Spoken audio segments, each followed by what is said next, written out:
সরমনের হুজুরটার সাথে কি আচরণটা করলে বলো?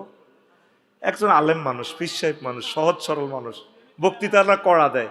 আসলে মানুষটা তো অসম্ভব ভালো, আমি রিপোর্ট নিছি, আমার সাথে দেখা নাই, খুব ভালো মানুষ। মেয়র ওনার মতো লোকে সিটি মেয়র হইলে শেয়ারটা কি দামি হইতো না সরমনের হুজুর দামি হইতো? শেয়ার দন্য হইতো বেটা, শেয়ার শেয়ার কথা ক। সরমনার হুজুর বরিশাল সিটি কর্পোরেশনের মেয়র হইলে শেয়ার দন্য হতো একজন ফিসাবকে পাইছে। একজন ফিসাব যেভাবে এত লক্ষ মুরিদানকে আলোকিত করছে, এই চেয়ারটাকে আলোকিত করতো, বরিশাল সিটি কর্পোরেশন আলোকিত করত। তার সাথে কি আচরণটা করলা? আর দুই অজ্ঞা আলেমের তো মহব্বত করিও নিতে পারো।